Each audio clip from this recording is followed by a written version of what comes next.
Or hold on. Good morning, good morning, good morning. Get the stream going.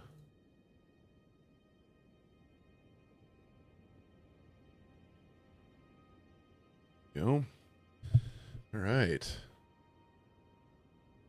That's set up.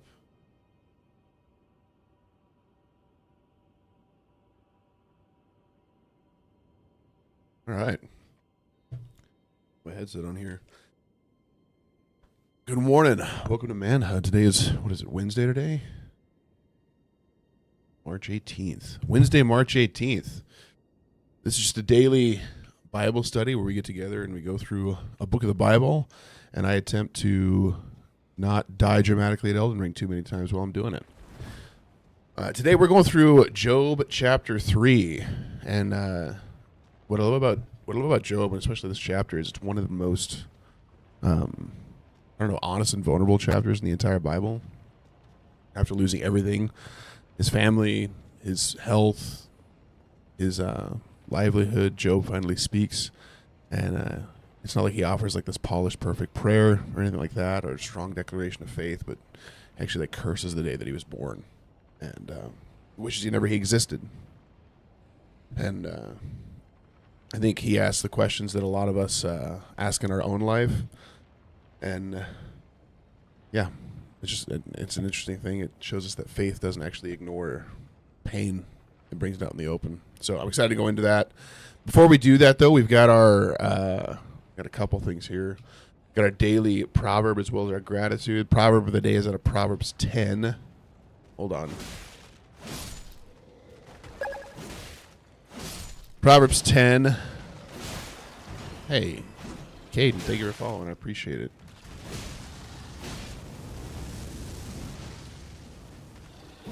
I did not see the other people showing up there. So Proverbs 10, starting in verse 3, the Lord does not let the righteous go hungry, but he thwarts the cravings of the wicked. So I like that. He takes care of the hunger. He takes care of the righteous, and he thwarts those who are wicked. All right. Usually every day we go through 3 things we're grateful for. If you're here, you want to join, you're welcome to. Today, I was struck yesterday by just like gratitude or thankfulness for times of sadness. I know that may sound a little backwards, but just the contrast of what God has allowed us to experience between like true joy and sadness to contrast it. So I'm grateful for that. Oh my goodness. Gotta move. Oh, they come back to life. That's my issue.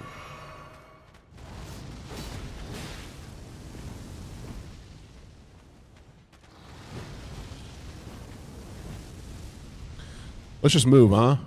We'll come back. We'll do a little circle round. Nope. Okay. All right. Well, that didn't work out.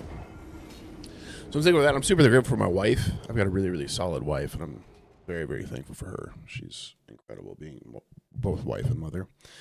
And I'm also thankful just that God has allowed for there to be the creation of things like supplements, like natural things in our life that can heal our body, that can make us better. So I'm super grateful for that as well. Those are my gratitudes for the day. All right. We're going into Job chapter 3. And this is going to be an interesting one because there's a lot of vulnerability here and even things that I have questions on. But it says this: after this, Job opened his mouth and cursed the day of his birth. So Job says, let the day perish on which I was born, and the night that said, a man is conceived. Let that day be darkness. So, a couple of things real quick here. This was actually, at the time, cursing the day was like it was a known literary form. So it's not that it was like ultra common, but it was like it would express extreme anguish without blaming God, right? So instead of cursing God, you would curse, hey, I am in such agony, such anguish that I curse the day that I was born, right? This should not be remembered as a good day. This should be remembered as a sad day. And so when we see it actually happen, oh my goodness, I'm going to just get killed over and over again. Let's just go traverse this area, pick up this stuff. I love when it's purple, and it's like one of the most useless things. And maybe that has a massive use that I just don't know about, but I'm sorry if it does. So, the other thing to call out here is Job, during this entire thing, does not ever curse God, right? We're going to read this entire chapter, and he never says anything against who God is or what God did in this situation. But he does not hold back his anguish, right? He doesn't hold back his despair. What was that? It's like a jump scare. That was weird. So he is very, very honest about the way that he feels about everything that's happened. Oh, I missed.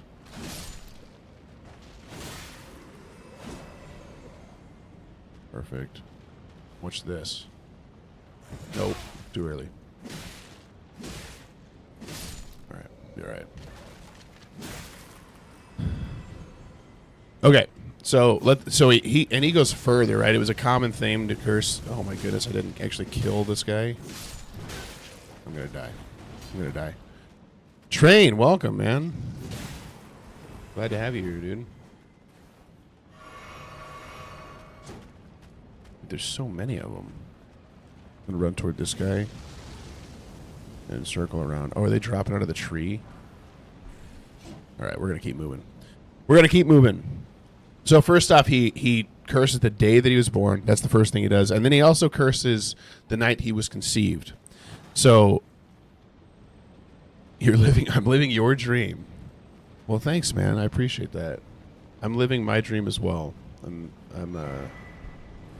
Life's not always easy, but I'm very, very blessed, and I'm happy that I get to do this in the morning because it blesses me, and it helps me stay in the Word and actually focus on it. This is a real quick call out, actually. If you're ever like struggling to stay, oh my goodness, I'm not a fan of this area. I'm not enjoying it.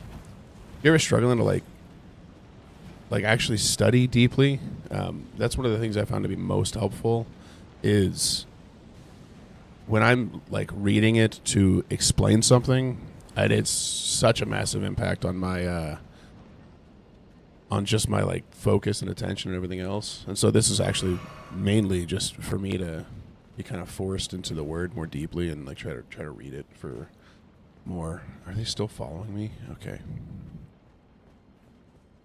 Anyway, so he does a couple things here. So he's in the midst of cursing his birth, which is sad, but it's all right.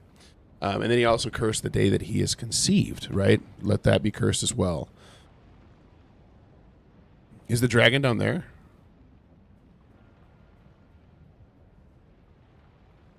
What's down there? That's a dragon right there. It looks alive too. Let's go. Oh, I'm gonna die. Need a side quest for it. Oh, okay. So, the next thing he says, though, this is what's interesting to me that stands out. So, he opens his mouth, he curses the day that he was born, he curses the night that he was conceived, and he says, let that day be darkness. Yes, the hardest bosses always fall damage. I agree. That is what I die to probably most often. Gamer vibes, I appreciate the offer.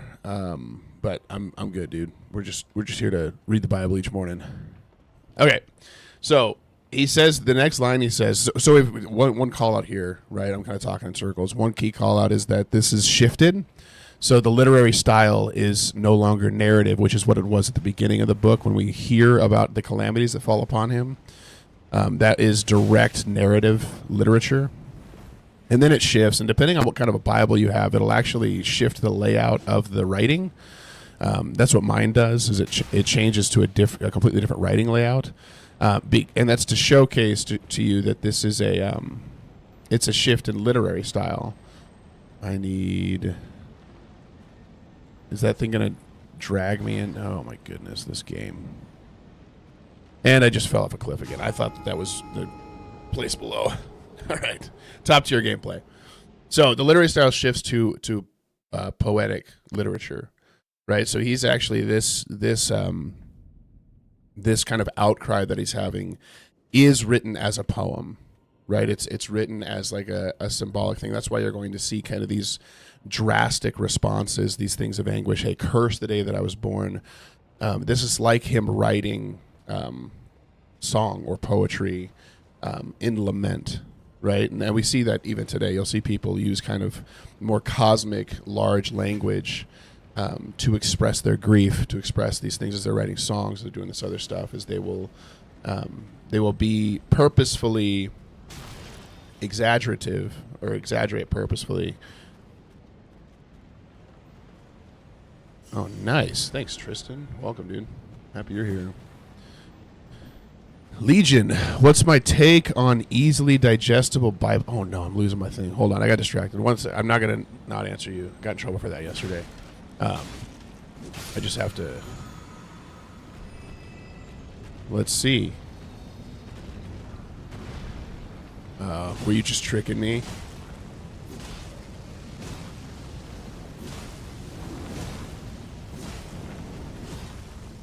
Got some good damage that time.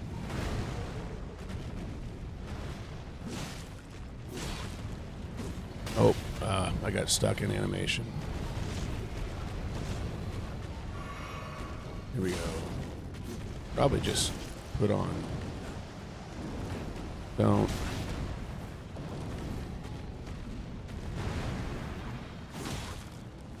Get some extra damage here.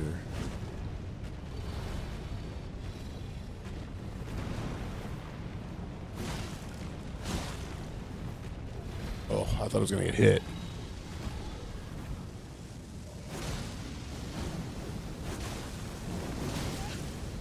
That seemed like a ripoff. I was just being silly. I know that you weren't trying to trick me.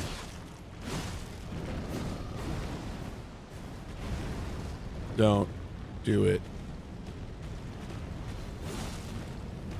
All right. 1 second. I'm just distracted a little bit. I'm trying to one-shot this real quick.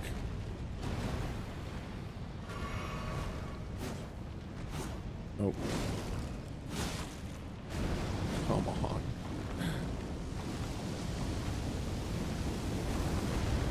We did it.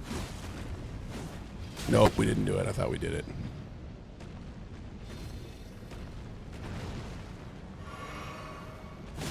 There we go. Maybe he drops it. He drops some gravel stone. I think we did Godskin Duo. I think that was our last thing we just did. Okay, sorry. What is your take on easily digestible Bibles? I have the KJV, but it doesn't hit right. Yeah, I'm not a KJV reader, and I'm also not a purist in translations. I think that there's styles of translations, right? And I don't remember what they're all called because I'm not a genius like theologian. So if you're here for that, you're going to be sorely disappointed. But what I will say is there are translations that attempt to translate word for word. There are translations that attempt to translate phrase for phrase, so it's more like sentence-based.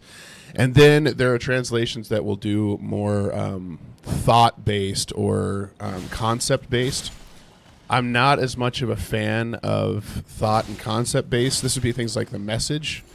And the only reason that is because I think that invites in too much of the kind of self interpretation of what's being done instead of, hey, like here's what's said here. You take this in and read it for yourself.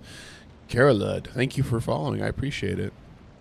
So that would be my statement there as far as like conceptual translations. I don't know what they're actually called, so I'm sorry if none of these are the right phrases. But I like ESV for more of a word for word. I think things like NIV are more phrase for phrase. I could be wrong on that, but that's kind of where I stand on it. Is my favorite is ESV. I liked that a lot. The Spider-Man trailer just dropped. That doesn't seem real. If that's true, that's kind of a big deal. But we're gonna keep reading the word. So I don't know if that's helpful, Legion. That's just what stands out to me there. But there's some good ones that like really really simplify a lot of the phrasing, and KJV is probably one of the more difficult to track with, just with our current state of English. So give it a check out. I will say ESV is easier to follow than KJV without losing the general, not the general, but like the real closeness to the tie of what the original language was. Have I ever seen Net Bible? Just got it about a week ago. Love it. Shows translation notes from original. You know what I really love? This is what something actually, before you like go checking out anything, like buying a book, if you download the Blue Letter Bible, that's a super good Bible. Hi, good morning, Tej. I'm not trying to annoy you guys. I'm just trying to keep up with the chat. But the Blue Letter Bible is really, really good. You can pick any translation you want and like see them side by side. You can also click every single. Yeah, Tristan, super good. So you can also see like the interlinear or the concordance. And like what I love about that is if I see something, I'm like, hey, I don't totally understand exactly what this means. You can like click in and look at the interlinear, and it'll show you the original language, the word in the original language, and every use of it throughout the Bible. And it just helps a ton, giving like more context as to what exactly you're reading and what it means. So if you haven't ever heard of that, get the Blue Letter Bible. It's just an app. It's totally free. You don't have to. I'm pretty sure it's free. I don't remember paying for it. I hope I didn't. Actually, that's not nice of me. If I paid for it, that's great. Like they do a great job. They did a lot of cool stuff. But there's a lot of really really cool stuff in that. And there's like all these like commentaries in it as well. It's huge. It'll read it to you as well. Sometimes I'll listen while turning wrenches. Nice. What do you do, Tristan? Are you turning like mechanic wrenches or like plumbing wrenches?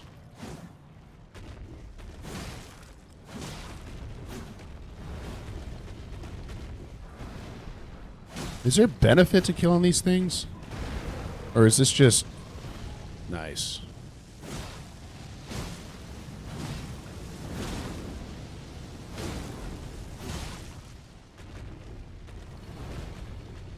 Very cool. I'm not a mechanic. 20K a piece. Oh, are they? Okay. So it's just getting some cool runes. I'm not a fan of that. Oh, I missed. Oh, I missed again. I'm whiffing it. Ouch. That did a lot of damage, dude. It's crazy. Okay. We got to keep going through. We're going to... This stream could become part of my morning routine. It centers me. Hey, Josh, man, I appreciate that. It actually centers me, which is the main reason I'm doing it. So I appreciate that it's helping other people as well. I actually, what's funny, y'all, is I was like, hey, I'm gonna think about taking like a day off. You know, like I take Sunday morning off or whatever. And I took it off 1 week, and it was like, uh-oh. 1 week I took it off, and I just felt like depressive that morning. And I was like, okay, well, apparently this isn't like something I'm like resting from. This is like what actually like sets me up in the morning for a good day. So I appreciate y'all being here, though. I really do. And it blesses me a lot that there are people that show up here more than like that show up here every day. It blows my mind. So yeah, I appreciate y'all. Okay, we're at poetic literature. I gotta get back into this thing. So he's shifted to more of like a poem. This is like there's accentuated language showing his anguish, showing all this stuff, and it's important to understand the style because it changes your perspective of exactly what's being said. And I think it's important, and we can see that, right? So he's cursing both the day of his birth, the day that he was conceived. He's like, hey, these generally joyous moments, these joyous days that should be remembered in honor and glory. Like I want those blotted out of the face of the earth. Hello. Will he still come back together if just his arms up here? Oh no. Hold on.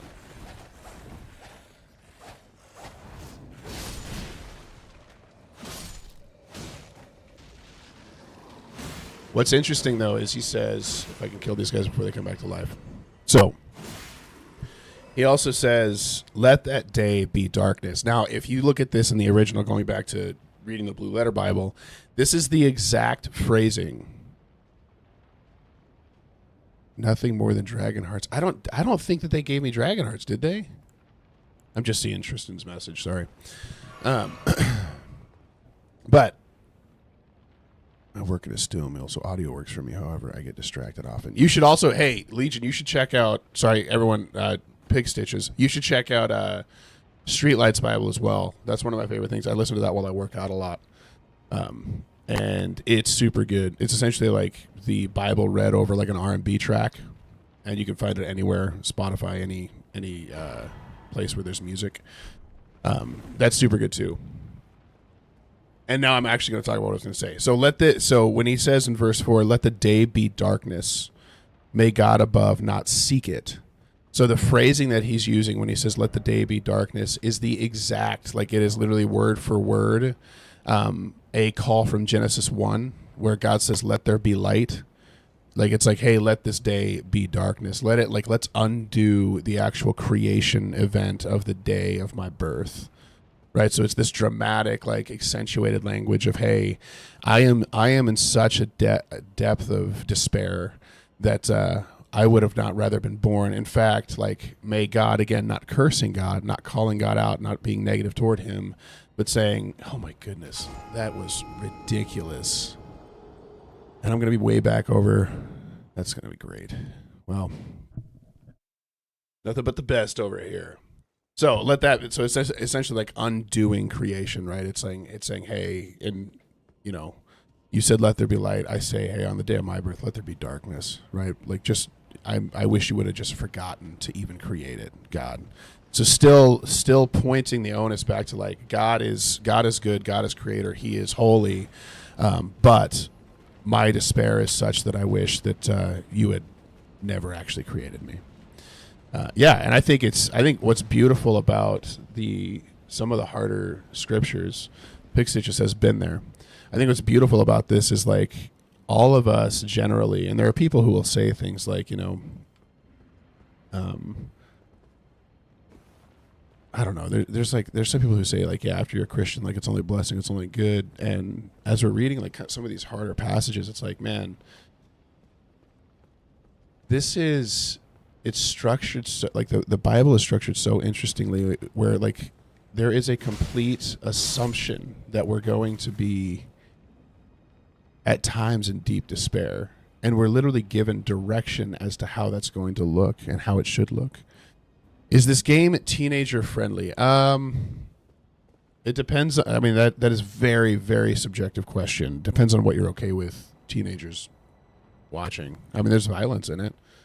I would say if you are okay with Lord of the Rings and you say that's teenager friendly, then yes. I think that would be the case in my mind. If anyone has anything they remember in this game that I'm not remembering that we need to call out, let me know. Okay, so may God above not seek it, nor light shine upon it. Let gloom and deep darkness claim it. Let clouds dwell upon it. Let the blackness of the day terrify it. That night, let thick darkness seize it. Let it not rejoice among the days of the year. Let it not come into the number of the months. Behold, let that night be barren. Let no joyful cry enter it. Yeah, there's no language in this game. You should be good, Michael. So we're in this kind of poetic call out. There's also a pretty strong echo of Jeremiah's lament in Jeremiah 20:14-18. And I don't actually know which one was written first. So I'm interested in this, and I'll read a little bit of it because it struck me. In Jeremiah, and what chapter is that? 20? O Lord of hosts, who test the righteous, who sees the heart and the end in mind, let me see your vengeance upon them, for to you have I committed my cause. Sing to the Lord, praise the Lord, for he has delivered the life of the needy from the hand of the evildoers. And then the next phrase says, cursed be the day on which I was born, the day when my mother bore me. It is not blessed. Cursed be the man who brought the news to my father. A son is born to you, making him very glad. Let that man be like the cities, and let the Lord overthrow without pity. Let him hear a cry in the morning and an alarm at noon, because he did not kill me in the womb. So my mother would have been my grave, and her womb forever great. Why did I come out from the womb to see toil and sorrow and to spend my days in shame? So very, very interesting. This is not the only time we see this exact like literary style, this exact like lament, this cry out. Rain Dante Brooks, I appreciate you following. Thank you so much. You have a cool name. Thanks, man. Appreciate it. Okay. I'm going to head this way. I think this is the way to be. Are we back at the beginning? Am I dropping? Oh, my goodness. Am I just an idiot? I think I'm going down. Oh, man. Thank you so much for the controller, Zach. I appreciate it. No, this isn't the beginning. It seems like the area where we came in at the beginning. I'm going to be upset. All right. So there's also a key, and sorry if I'm just like I'm kind of like a Bible nerd, so sometimes I just get too caught up in like what I find interesting about it. You are going down. You got to head back up. Thank you so much. That's what I needed. I'm so glad you're here. Roger Ray, welcome in, man. Yeah, because that's headed toward... Okay. So where was I? Dragon Temple Altar. 8D3N, welcome. Happy to have you. Okay. Is this where I was? No. Oh, my goodness. Where was I? Up here? I think I'm here. There's also a very repetitive piece throughout this chapter that I think is important. Rain Dante, thank you so much for the heart me, man. And Zach for the, I think it's the, I don't know what that is. The game controller is what it is. Thank you so much. So he seems to go into this kind of repetitive cry and call out over and over again. And that is poetic. That is the poetic literature style he's writing in. It's to accentuate these echoes continue to accentuate and to, I don't know if dramatize is the right word, but to just call out the pain and the anguish that he is in. And so it's, hold on. I gotta get out over here before they all hurt me. They're not being very nice. All right, we will head up. I'll stop dropping down.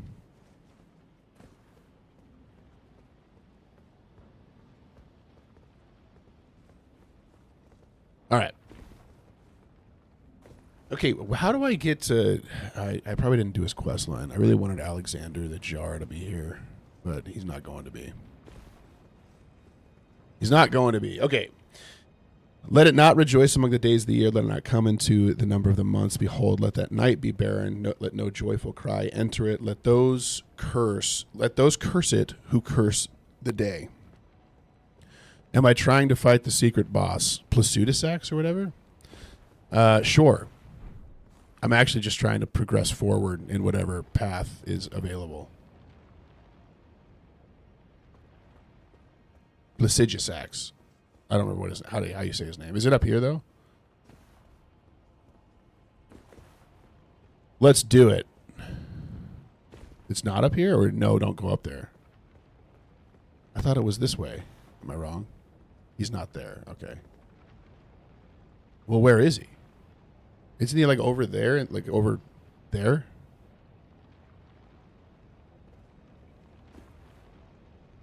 You gotta go down. Like over into that area down there?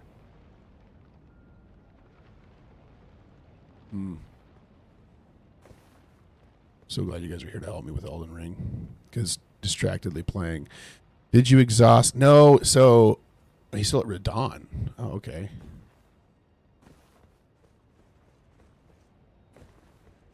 What happens if I finish this quest? Is it worth doing? Because I've been finishing like 0 quests. We've just been reading. I suck at explaining. You got to YouTube it. Okay. Sounds good. I can do that. I'm just continuing on. If we run into it, we run into it. If we don't, we don't. So then he says, let those curse it who curse the day. So now you see something interesting. So he contrasts, or you find him in a crystal cave. I think I went to the crystal cave he's supposed to be in and he wasn't there. So I don't know if he's still at Radon and he ends up there later or what. So you see him contrast something interesting here when he says this, because he literally says, curse the day. And he says it multiple times. He's drawing out this like concept of like, man, I am in utter torment and turmoil. I'm struggling. I do not see a reason to even be alive. Yeah, you like lay down on it, but I thought it was this way, and it probably isn't. You lay down on a floating rock. Hello. He's struggling to come together.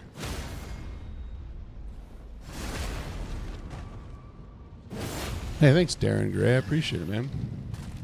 Yeah, I enjoy it. I really, I enjoy this game, and I enjoy the study together. Okay. Oh, so he says something very interesting to me. He was just trying to take. I know. I'm sorry. You're so right. And I usually make a rule of not attacking people who aren't actively attacking me. So that was unfair. I apologize. Hopefully you guys can forgive me. All right. So he says something interesting here because he's pretty much just gotten done cursing the day, right? He said it multiple times, and he's used this like echo and repeat to like draw the attention to like how much anguish he's in. But then he transitions to saying something which kind of proves that this is poetic literature, because he says, "Let those curse it who curse the day." So let the people who generally curse, let the people who are like, whether it's people of witchcraft or just people of vulgarity who would curse days, like let those people curse this one. Because I just wish I wasn't even alive.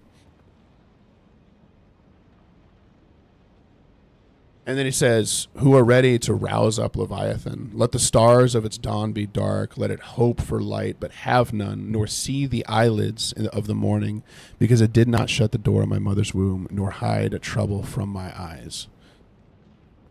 So, one of the things I find super interesting here is that, it's under the Great Ferrum Bridge, or whatever it is, near the Draconic Night and Malekith.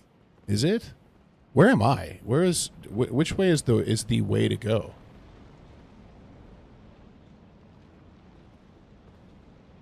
Hold on.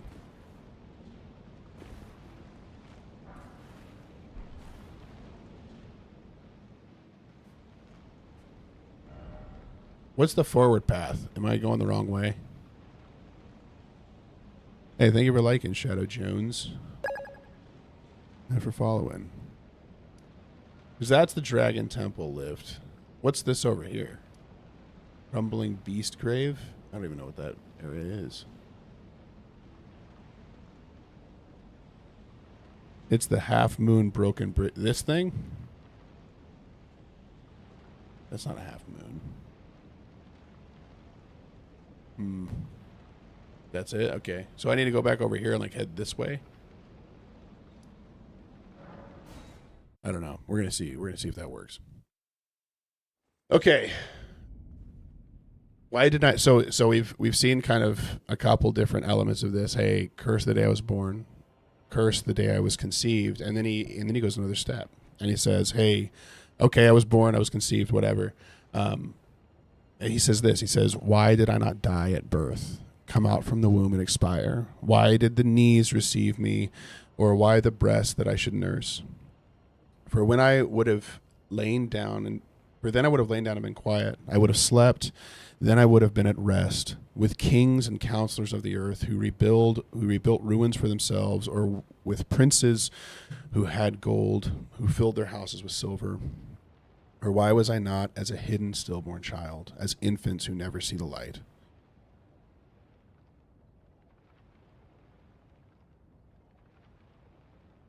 Okay. Where are we talking about? This seems too confusing for what we're trying to accomplish to get to the main boss. The base, there's an elevator at the base of the building. The base of the floating rock. I'm trying to get there, right? That's where I need to get.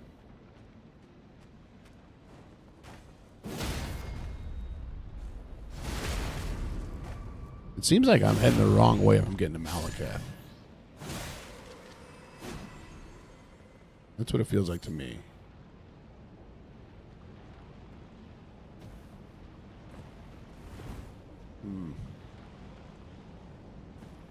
You have to go down. But yeah, well, which I appreciate that. Just plumbing. I like your name, by the way. That's cool. You have to go down. So I go down the lift that I just came out of? Over here? I'll go down. We'll see if that works. We're going to get a nice party of people to follow us over there. Oh, thank you. That was nice. I'm going down. Actually, I'm going to rest here first, and then we'll go down.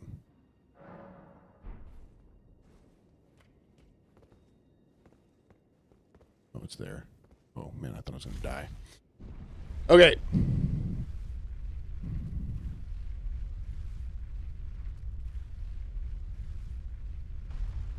It says, there the wickedness cease from troubling, and there the weary are at rest. There the prisoners are at ease together. They hear not the voice of the taskmaster. The small and great are there, and the slave is free from his master. So the blessing of death is that we get to be free from all of the torment of life. I feel like I'm just headed backwards now.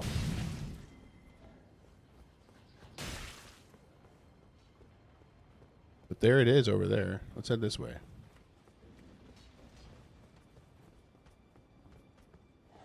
Look at this. Here we go. Let's throw myself off this cliff real quick. Oh, I'm going to die. Oh, good. Okay. I forget how much fall damage. Like, you have to fall a long way to get fall damage in this game. Jump down to that. Can I jump on that? What is this? To the left, up to the stairs. You're gonna get really frustrated. I'm probably delayed as well, so it's gonna be. What about that way? Should I go that way? Left again. Yes. Okay. Thanks, y'all. I appreciate it.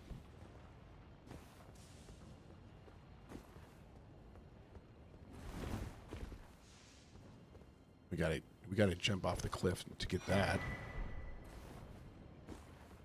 All right, let's do it. Let's go. We're gonna finish this chapter and beat Malekith first try. That noise. Oh, it's a dog. All right. Why is light given to him who is in misery, and life to the bitter in soul, who long for death, but it comes not, and dig for it more than for hidden treasure, who rejoice exceedingly, and are glad when they find the grave? Why is light given to a man whose way is hidden, whom God has hedged in? From my sighing comes instead, for my sighing comes instead of my bread, and my groanings are poured out like water. For the thing that I fear comes upon me, and what I dread befalls me. I am not at ease, nor am I quiet. I have no rest, but trouble comes for me. So you'll see here in this, like, essentially this poetic outcry, this like moment of just absolute grief. What we see him do is he takes every moment of his life.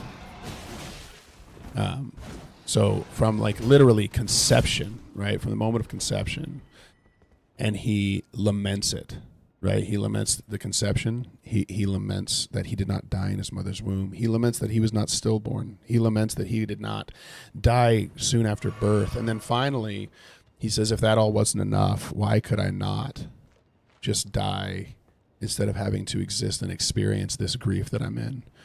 Remember, for those of you who haven't been following along prior to this, he has lost all of his children. He has lost all of his livestock, his money, his way to make a living.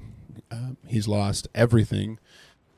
Interestingly, his wife is still there and alive and telling him to curse God. So apparently, this is going to sound inappropriate, but apparently she wasn't a big enough of a blessing for the enemy to take away, which I do find very interesting. Also, I'm lost again, but that'll be okay. All right. So one of the things that Job 3 does for us is it establishes that like lament is a valid form of faith expression, right? We see this just keep going down.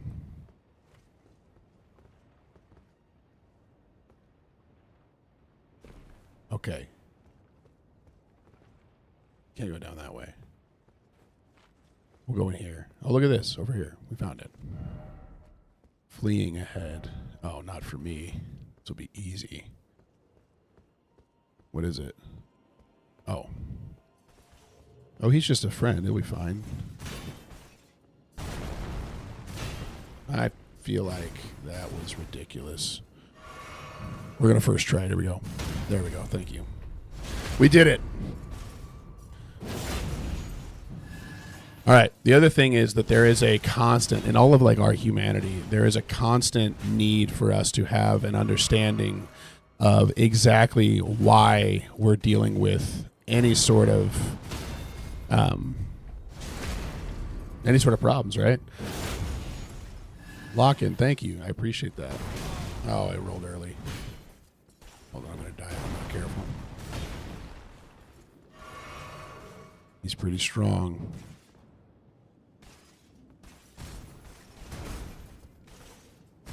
There we go. We got it. We got it. I think I might switch to this. Ouch.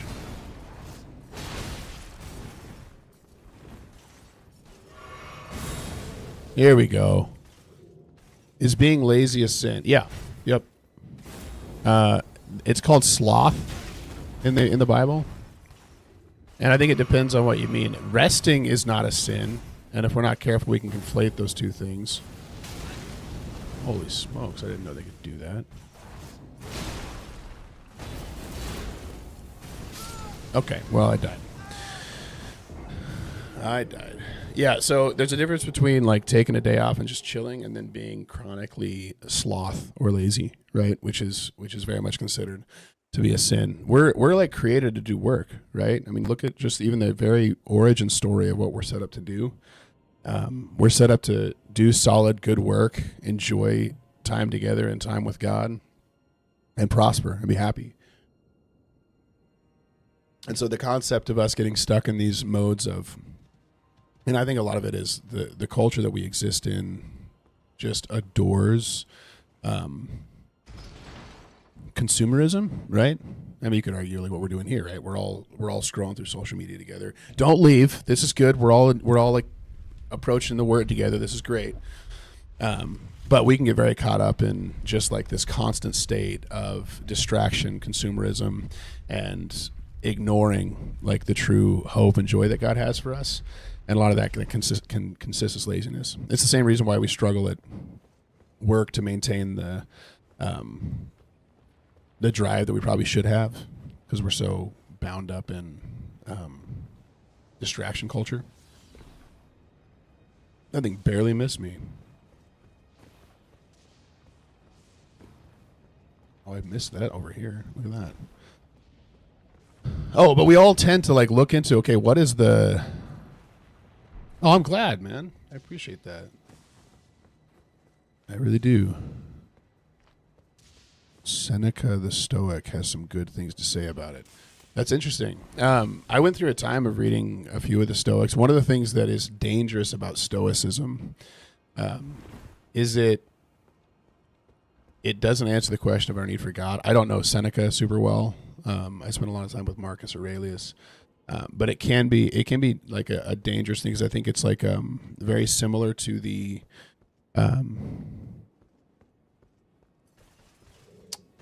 it is very, very similar to like legalistic belief. Hold on, we're gonna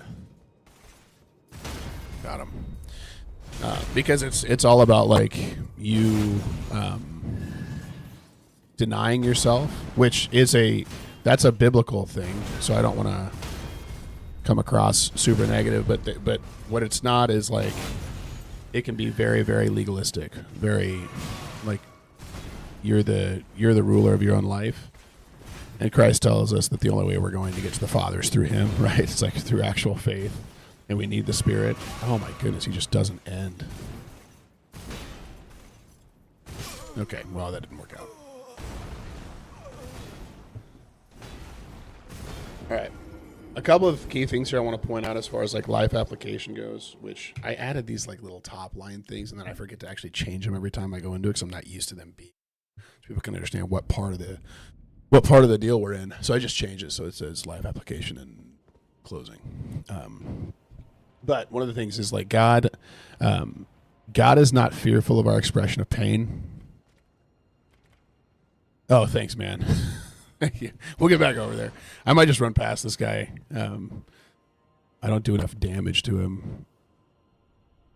Here it comes. Okay.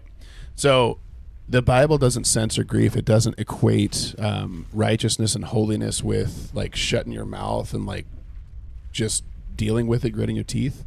And I think that's an important thing for us to have an understanding of. Is that God's not afraid of our grief. He's not afraid of our questions. He's not afraid of our doubt. He's not afraid of our self-loathing, right? Like he's not sitting there saying that you should be happy all the time. And joy equates to, oh my goodness, look at this. Joy equates to you actually actively being happy.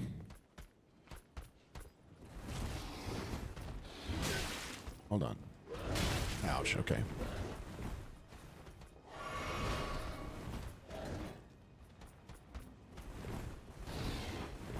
Is there anything here, or is this just a waste of time? Are you telling me that, okay, this is good to know. Because I just realized that I ran off in a totally other direction for a long, long time. Let's roll. You want to follow me out here? Okay, sorry. So God's not afraid of that. We don't have to be overly concerned with showcasing our actual feelings about a situation. And joy doesn't always equate to like visible happiness, right? Joy is something that transcends, and it's something that's in spite of our current affliction and situation, not because of it, right? Joy is something he fills us with, and the Spirit, it's a fruit of the Spirit, right? The Spirit's at work in our lives, and we can then be joyful. Oh my goodness, that was terrible. Well, you guys are probably going to be backing out here pretty soon watching this. And it didn't even trigger a death animation. There we go. Okay, faith and despair can coexist. That's another one I think is super important. Job is still faithful, right? Like he is not calling this out against God the entire time. And we'll see here, like there's a moment that God gets a word in and talks about, like, kind of corrects Job. But I will say, like, Job does not conflate his suffering with God is now bad, or God has done something, or God is not worthy, right? He has a very different perspective. And when he talks to his wife, there's this sense of like, man, should I not accept, like, if I accept all this good from God, if I accept all this blessing, like, look at us where we're sitting right now. Like, we're all sitting here and we may have stuff going on in our lives and lives aren't perfect, but I'm literally sitting here staring at a screen, talking to a whole bunch of you. You're sitting here getting to watch, and like, our lives are blessed beyond belief, regardless of what our struggles are. Like, there's very, very few of us who are ever going to experience the despair of not knowing where I'm going to get my next meal, right? That's a very rare occurrence. That was so cool. Here we go.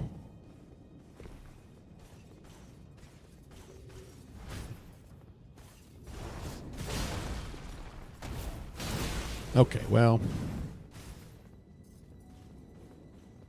they really got that guy working well, huh? Will he come down here? Nope, he won't. All right, let's rest right here.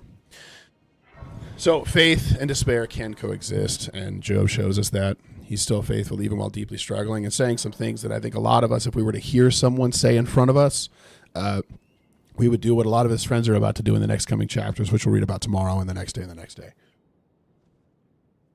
Not all suffering has immediate answers. I think this is something, man, we have such a desire for understanding why. It is above and beyond anything. And we will even, like, we will take and we will make it up, man. Like, I know so many people, they're dealing with problems and struggles, and I'll have hear people tell them, it's like, hey, well, maybe God's doing this in your life. And man, maybe that's true, and I'm not denying that the Spirit can't give you an explanation, but I will say, oh my goodness, I died. I will say, hey man, hey air breather, how are you, man? Welcome. It's massively important that we don't presume the meaning and the actions of God, and Job is just like a direct exposure to that, right? We want so badly to understand why, and we want to drive meaning to this and say, hey, I must have done something wrong, right? I must have sinned. I must have done this. God is trying to make me better. He's trying to train me. He's trying to do this. And it's like, man, look at this story. Like, Job was just blameless and upright. He was enjoying God's blessing. He was making sure that his family was taken care of and that they were covered, that they weren't. Oh, my goodness. Roll in here real quick. Come here. I hate these birds. I hate them. What if you can parry the birds? So this guy was just righteous, right? He was just a guy after God. And the reason this is happening is because God literally is like, hey, Satan, right, which we talked about last time, the divine council comes together. Satan is more of a title than a name. This is the adversary. The accuser comes in and he gives his report showcasing God's power and authority, right? This is something I always want to remind people of. God has ultimate power and authority. He's not in some sort of equal battle with the devil. That is not what's happening. The devil comes, gives his report of where he's been, and then he has to get permission in order to do anything to Job. And God gives him quite a bit of permission. This is something to struggle through, to wade through, to like deal with. But God's greater than we are, right? God's bigger than we are. He is more powerful than I am. He knows more than I know. And so if he wants to allow this testing, he is more than able to do that, right? I own nothing. I steward God's ownership of this planet, and I'm called to be, oh my goodness, I'm called to be an ambassador for him, right? I'm called to fulfill his. We're getting it. We got that one good. All right. We're feeling good now. I'm his ambassador on the earth, and whatever he wants to give me and whatever he wants to take away, he can. And that's Job's perspective as well, right? This is the reason why he's comfortable saying, go and do what you want with Job. He will follow and he will listen to me. You can accuse all you want. It's not going to work. I know my children, and he knows Job, right? And we'll see the outcome of this, but we want immediate answers. And in the situation of Job, it's like, man, Job was righteous. That's the answer. Right? Like, the dude was a good guy who followed God. And so he deals with all this pain and suffering. And that's a hard thing for us to understand and concept and be okay with, is that this story exists within the Word of God, and God does things that are quote unquote unfair. And the reality is, God isn't unfair. God can do whatever he wants. He created everything. He can do whatever he wants with it, right? It's his. What's going on? Court, welcome. Hiya. And so it's important that we remember our place too. Oh, this dragon's gonna try to kill us. Let's go die to a couple more birds, huh? Oh, there aren't any birds over here. Hold on. Ghost, welcome in, man. Thank you for being here. Oh, there it was. I found him. I don't like these. I'm not a fan. Let's move.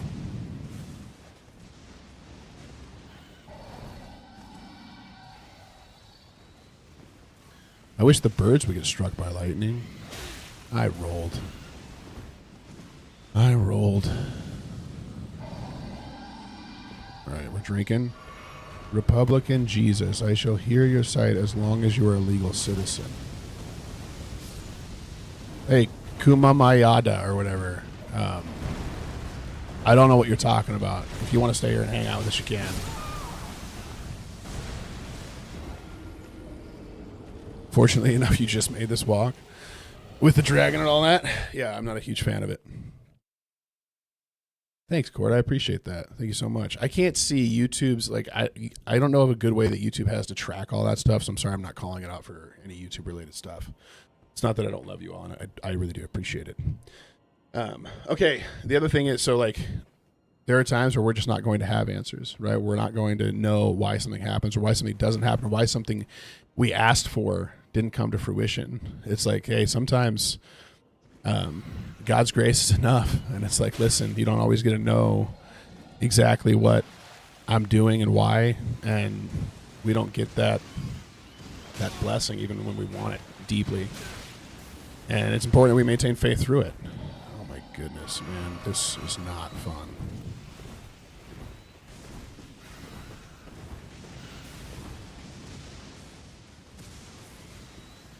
Hold on.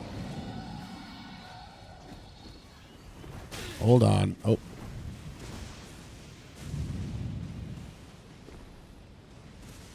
Can we just walk past him?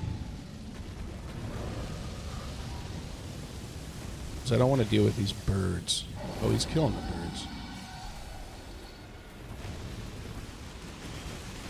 No, he's not killing the birds. The birds somehow survive all of this attack.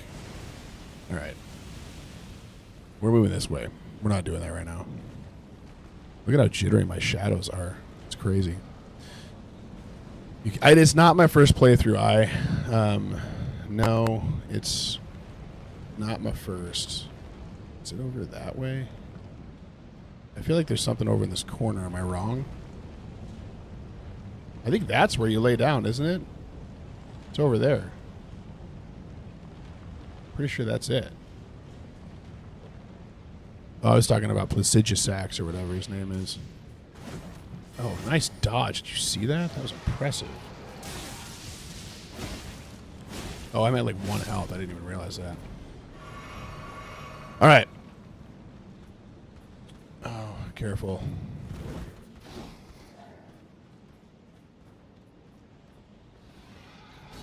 Let's cross the bridge. Oh, good. Just chucking stuff across a death bridge. I think it's actually over here, isn't it?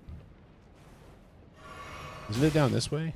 I gotta find a place to sit down. Oh, sweet. Watch this.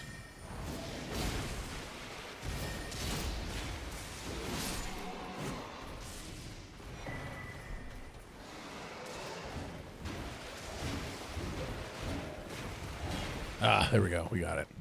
Is this where the grace is too? No?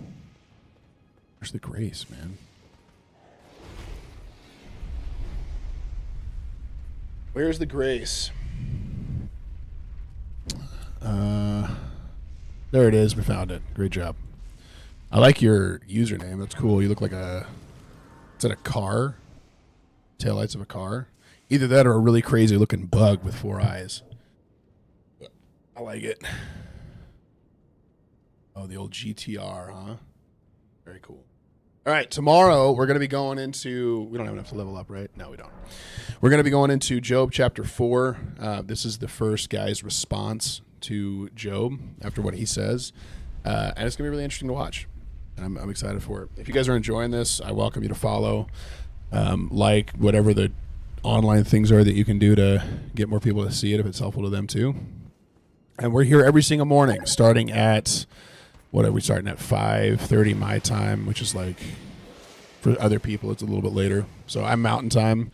It's like 6:30 Central, 7:30 Eastern, 12:30 if you're over in like London, which we've had a couple people. Look at this. Look at this. And we're going to go die to Placidusax, and then we'll shut it off. Legalistic, the Stoics. I'm going to look into that. Yeah, I would... That's the only call that I would make. There's a lot of good thoughts in there, but it can definitely lean into.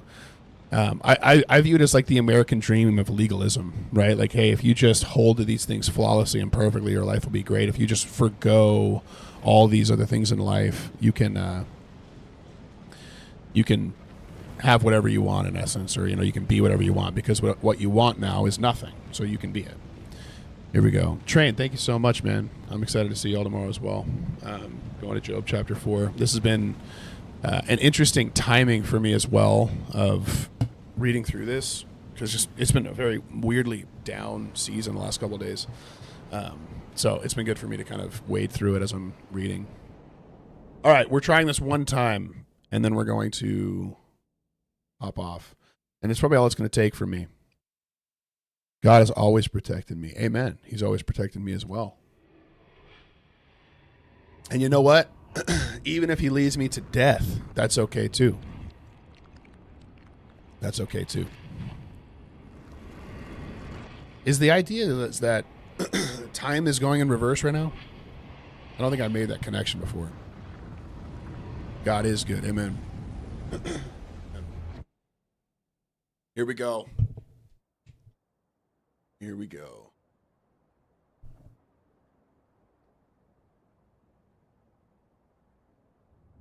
Can we skip it now, or does everybody want to watch this? I feel like you guys can look it up if you want to watch it.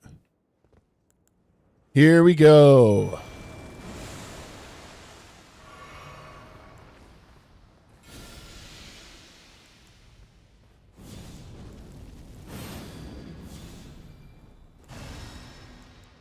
Let's do it. It's going to be so easy. You guys just pay attention. Pray for me as I pray for you, bub. Been in some dark spots as of late myself. I will, man. I will, man. One of the things I've been thinking a lot about, and it was actually like what I was grateful for this morning, but the contrast of like, there's like this massive contrast in my life right now of like joy and then like suffering or sadness. And I think what's good about it is there is like this reminder that like, man, for us to truly feel joy, for us to feel like, I'm gonna die. Hold on. Oh, see. Oh man, hold on. We can proc him. Got it.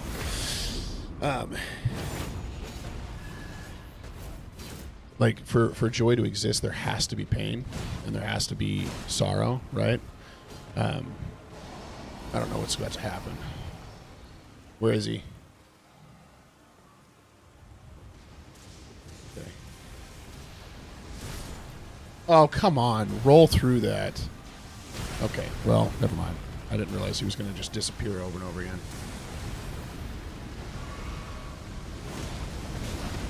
Oh my goodness, man. His long neck really provides for some... Oh, I'm going to die. I can't even get out of it. I'm stuck in a corner. Anyway, sorry, the contrast between, like, joy and pain being so important. And, like, hey, when there are times where I'm down, it's, like, feeling that difference between... like the joy in my life versus the times of like being low, and like the importance of both of those existing in contrast to one another, so you can understand how good is like massively important. And so that's been like my prayer of gratitude for the day, and I'll pray for the same of you, of like realizing even in the moments of like whether it's despair or just being down or whatever it is, that it's like, man, when we have moments of like true joy and hope, that like contrast and that feeling of like, man, it's so important to have this in order for this other thing to exist, right? I don't know if that's helpful for you, but it's been weighing on me recently. But I gotta go get ready for work and go be an adult for a while, so I'm gonna go do that. But I hope you guys have a great day. Keep Christ the center focus of your life. Stay in step with the Spirit, and we'll be back here first thing tomorrow morning for Job chapter 4. And I hope to see you guys there. I appreciate you all, really, really do. I'm very grateful for this group. Blesses me a lot. So with that, you guys have a good one. We'll see you tomorrow.